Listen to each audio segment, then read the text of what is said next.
ceux qui ne savent pas, là, on va vous mettre en contexte qu'on vient de faire l'entrevue au complet. Yes. Puis ça n'enregistrait pas, on a eu un petit problème technique, fait que là, on recommence. Oui, exactement. Mais ça va être dans une nouvelle énergie. Peut-être qu'on va avoir encore plus chum. Oui, plus friendly. Plus friendly, relax. mais tu sais, c'est parce que là, on vient de passer 20 minutes ensemble, fait qu'on se connaît un peu plus. C'était super bon. Non, mais faut pas que tu dises ça parce qu'ils vont avoir l'impression d'avoir manqué quelque chose. Fait que là, ça va être super meilleur. C'était vraiment moyen, on s'est réchauffé, là, on va vous donner une bonne entrevue.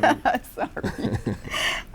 Alors, j'ai le plaisir de rencontrer David Bernard. Nous sommes au Salon de l'Éveil. Bonjour David, ça va bien? Non, mais je suis content, c'est comme j'en ai 2 fois plus pour mon argent aujourd'hui. Ah ben moi oui, en tout cas. Mettons, je vais me coucher avec ça à soir, je vais dire « OK, la fille! » C'est correct, c'est le fun. C'est ça, ça fait partie de la game, c'est ça. Je trouve que c'est justement, tu sais, qu'on peut faire un parallèle avec l'amour, c'est la beauté de ce qui se passe, c'est que, tu sais, t'as jamais d'échec, c'est que du feedback. Là, c'est juste une rétroaction qui fait « Ah, OK, bon, ben j'avais oublié de peser sur record. Ben, c'est correct, la prochaine fois, je vais faire plus attention à ça. Je l'ai appris là. » Mais j'ai gardé en tête ta conférence parce que moi, j'ai fait une entrevue avec David il y a 2 ans, au Bonté Divine. Et justement, ta conférence, ça parlait de ça. Je ne sais pas si tu t'en souviens, mais tu parlais d'avoir été sur le stage et d'avoir eu un blanc phénoménal et d'apprendre à accepter que c'était là. Tu sais, on est tous des êtres humains. Oui. Puis derrière nos fronts puis nos façades, tout le monde, on a tous des batailles intérieures qu'on livre. Des fois contre nous-mêmes, des fois contre la vie, des fois contre les autres. Ça dépend du monde. Il y en a qui ont réussi à s'affranchir de ça, mais on vit tous des affaires en dedans. Puis moi, c'est pour ça que, tu sais, il n'y a pas personne qui est mort. C'est sûr que si t'es chirurgien, puis là, tu te rends compte que tu as oublié tes ciseaux dans la bédaine du gars que tu viens de recoudre, puis là, tu fais « m'excuse! » Là, je ferais « Hey, mon champion, peut-être pas un bon moment pour être dans la lune, là, tu sais, mais là, c'est pas grave. Ah, mon Dieu. OK. Ben, David, on va parler de ton nouveau livre. Ben, parlons-en. On avait fait une super belle transition parce qu'on avait parlé de ta fille, puis du bonheur d'être papa, puis que ça l'a ouvert tellement ton cœur. Alors, toi, ce que j'ai aimé, puis on a discuté avant ensemble, c'est ton ouverture de cœur. Et t'es un gars de cœur. Tu veux, puis c'est hors caméra, là, qui est comme ça, là, tu sais, puis je te découvre, puis j'aime beaucoup ça parce que c'est l'authenticité. Puis ça, c'est super important parce que je pense que dans la vie, si on veut évoluer, si on n'est pas authentique puis on se met toujours à soi-même, on n'avancera jamais. Alors, ce que j'ai aimé, ce que j'ai appris de ton livre, c'est ça, c'est d'apprendre à se connaître à l'intérieur avant de vouloir chercher l'amour parce que ça ne fonctionnera pas de toute façon. Mais c'est la première étape, tu sais. Je le disais tantôt, mais ce livre-là, Prêt pour l'amour, il est d'abord et avant tout prêt pour la mort. Pour ceux qui ont besoin d'accompagnement, tu te prépares, tu apprends que tu as une maladie incurable. Ce livre-là, c'est parfait pour toi. Tu sais, Prêt pour l'amour, moi, ce livre-là, il est né, comme je te disais, plutôt d'une grande peine d'amour que j'ai vécue. Puis ça m'a pris des années à m'en remettre. Puis j'ai réalisé, à travers mes aventures puis mes déboires amoureux, que j'approchais beaucoup les relations dans une énergie de prendre quelque chose, dans une énergie de manque, parce que j'avais pas développé la relation avec moi-même. Donc, ce que je voulais, c'était toujours d'essayer d'aller prendre, d'aller chercher quelque chose en relation plutôt que d'apporter de la valeur à la relation. Puis ça fonctionnait évidemment pas, tu sais. Et à un moment donné, je me suis dit, il faut que ça change tout ça, tu sais. Fait que je suis devenu extrêmement passionné par le sujet de l'amour. En fait, je voulais comprendre, démystifier l'alchimie de l'amour, tu sais. Et de là, je me suis mis à consommer pas mal tout ce qui se faisait à l'international comme lecture, comme conférence, comme webinaire, comme philosophie sur l'art d'attirer l'amour dans sa vie. Ça m'a pris 3 ans.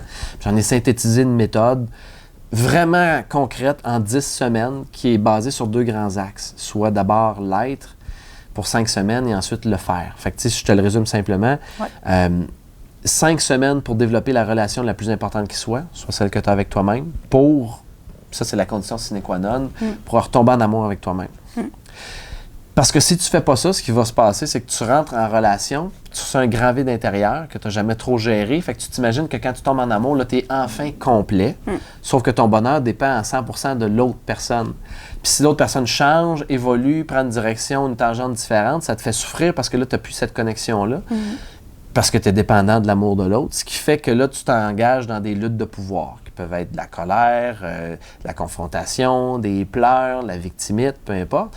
Et ça, ultimement, ce que ça amène, c'est vraiment des grosses frictions et des luttes de pouvoir dans le couple qui amènent à se déchirer. Tu as plein d'attentes envers l'autre. Exact. Alors donc, moi, ce que je prône, c'est que tu peux prévoir tout ça puis avoir une relation qui est davantage saine. Tu fais d'abord et avant tout un travail sur toi. Fait que ça, c'est vraiment les premières semaines.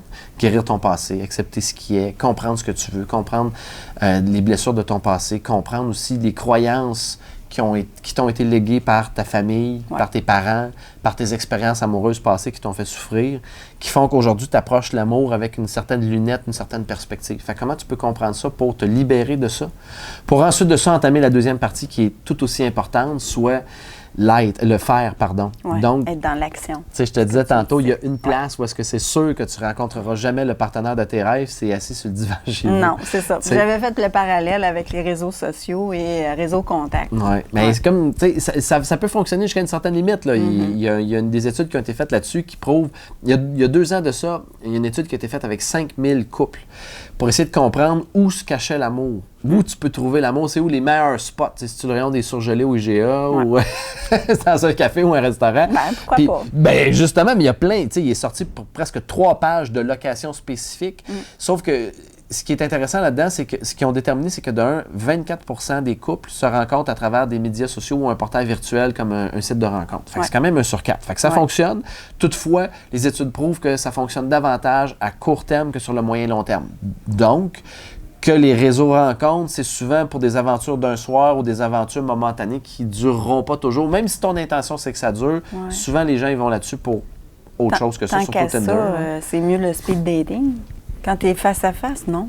Ben, écoute, 3 personnes sur 4, 3 couples sur 4 se rencontrent à travers des moments de hasard ou de synchronicité, tu l'appelles comme tu veux. Puis ça, ben ça revient toujours à la même chose, c'est d'être en face des gens, d'être sur le terrain. Puis vraiment, les 5 semaines suivantes sont axées là-dessus. Comment tu peux t'affranchir de la peur du rejet, qui est la peur qui habite tous les êtres humains, qui souvent les briment dans leur cheminement amoureux. Fait que comment tu peux te libérer de la peur de te faire virer de bord? Comment tu peux approcher les gens?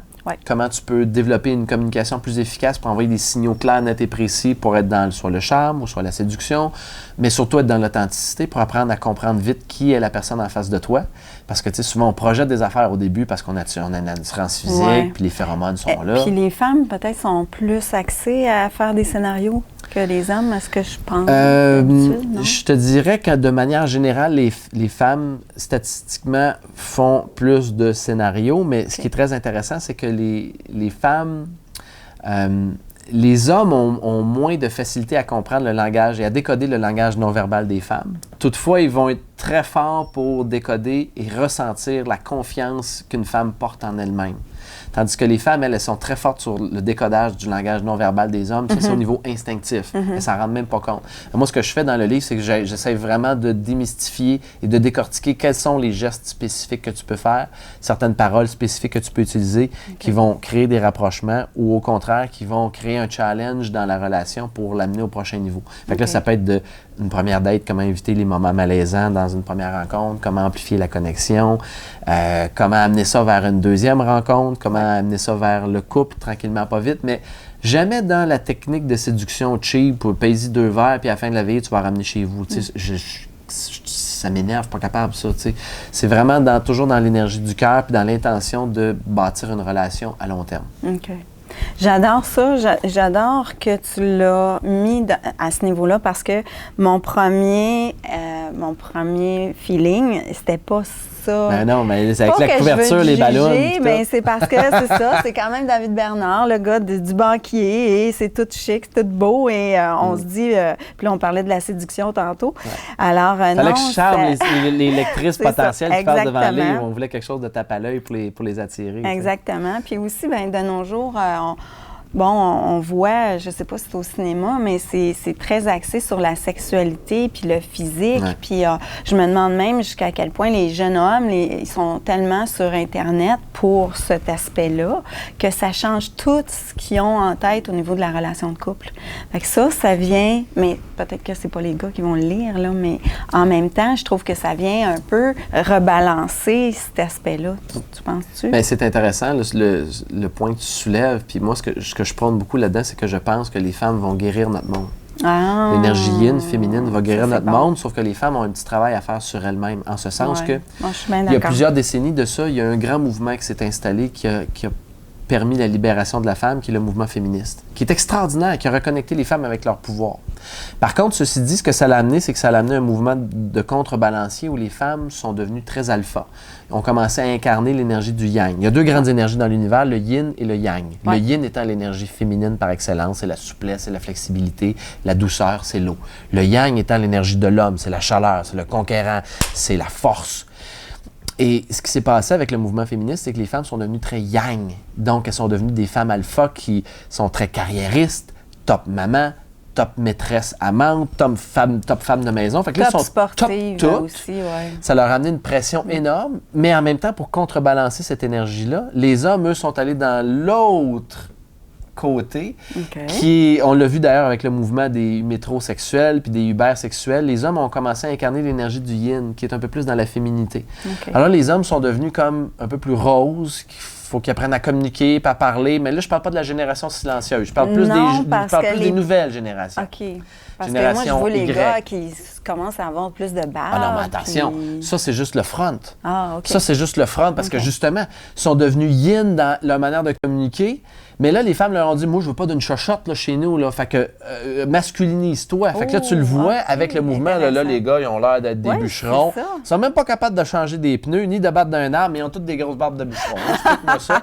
Mais ça, c'est la tendance aujourd'hui. Fait que tu vois que tu as comme une espèce de mouvement où est-ce que là, les femmes, c'est des femmes alpha, puis les hommes, ça savent plus trop se mettre puis danser là-dedans. Fait que là, ils ont appris à être plus roses, mais là, plus rose, ça fait chochotte. Fait que là, on va me faire pousser une barbe, on est un homme. Là, c'est comme, là, qu'est-ce que t'en penses? Je comprends. Et là, tout ça, ce que ça fait, c'est que ça crée une dynamique très intéressante, relationnelle, où est-ce que tu te retrouves dans un lieu social où les femmes veulent toujours se faire séduire, parce que ça, c'était l'énergie d'avant. Depuis l'époque victorienne, les femmes devaient se faire courtiser par les hommes. Alors, les femmes rêvent encore de ça, même s'il y en a qui vont dire « Non, c'est pas vrai, moi, je vais chercher qui je veux. » Oui, c'est vrai, il y en a, là, les femmes alpha, mais plus que tout, les hommes ont besoin encore d'être dans leur énergie de chasseur. Sauf que ce qui se passe, c'est que là, les femmes sont là, puis ils attendent que les hommes les abordent, les approchent. Puis les hommes sont là de leur bord, puis à cause qu'ils sont un peu plus dans leur énergie yin, ils sont confus, ils savent plus trop, ils ont peur d'approcher. Et vas-tu me virer de bord? Puisque les hommes n'avoueront jamais, c'est une des plus grandes peurs chez l'homme, c'est celle de se faire rejeter, de se faire virer de bord par une femme. Fait que là, ça fait que le monde se parle plus trop dans un environnement social. Fait que maintenant, ils se parlent à travers Instagram, Facebook, Twitter, Tinder. Ils likent des photos, ils passent des commentaires. Puis ils sont en train de se désocialiser. Fait que là, tout le monde est chez eux. Puis là, ils essaient de se rencontrer. Ils voudraient se rencontrer, mais ils passent à travers des portails virtuels. Puis t'as pas l'énergie de la personne, là. C'est ça. C'est pas juste ça, mais tu sais, t'en parlais tantôt, mais quand tu passes à travers un site de rencontre, souvent, les gens, ce qu'ils font, la plus grosse erreur, c'est qu'ils attendent pendant trop longtemps avant de se voir face à face. Là, ils s'écrivent. On est, je tiens mon numéro de téléphone, là, ils se textent. À un moment donné, ils s'appellent. Là, ils finissent par se donner un rendez-vous. Ça fait 2-3 semaines. Puis ils se rendent compte qu'en face à face, c'est pas ça pantoute. Ça connecte pas. Tu sais, c'est comme, OK, si tu veux passer par les réseaux sociaux ou par les réseaux de rencontres, fais-le, mais embraye le plus vite possible pour savoir si en face à face, tu as cette même connexion-là, cette même énergie-là. T'sais. Et David, tu fais des ateliers qui sont en lien avec ça? Je vais faire, en fait. Ils ne sont pas encore sur pied parce que la première étape pour moi, c'était de sortir le livre. Suite à ça, il y a un programme web qui s'en vient à la mi-avril dont je suis vraiment fier. Là. Je mets beaucoup de temps et d'énergie là-dedans. C'est un portail web pour vraiment les gens qui ont envie d'approfondir l'expérience de Prêt pour l'amour puis d'être un peu plus peut-être, je ne voudrais pas dire pris par la main, mais un peu plus guidé à travers le processus où est-ce que là, vraiment, tu sais, quand j'ai écrit le livre, il est accordé au-dessus. Fait que tu sais, c'est vraiment je te parle, mais là, ça va être encore plus dans je te parle à travers un écran pour qu'on connecte ensemble, pour essayer de te donner de la guidance un peu plus ou des outils. Vraiment, c'est super bien fait, là. Fait que ça va sortir la mi-avril. Puis ensuite de ça, probablement aux alentours de septembre, il va commencer à y avoir des événements grand public Prêt pour l'amour. C'est génial. Je souhaite ça à tout le monde, d'aller vers le cœur avant, mais je peux te dire qu'il n'y a pas de hasard. On est tous en cheminement, puis moi, je suis en cheminement aussi, d'apprendre à équilibrer mes deux côtés, puis de mieux en mieux en dedans de moi, fait que tu vois. Alors, un grand c'est le chemin d'une vie, hein? Oui, exactement. Être bien, puis s'aimer en premier, puis merci d'être le gars de cœur que tu es. Moi, j'adore ça. C'est ce qui me branche pour faire des entrevues. Je veux toujours des personnes comme toi. Bon, je l'ai dit. C'est dit dans l'univers. Que de compliments, mais je le reçois. Merci. Merci beaucoup, David. Ça me fait plaisir.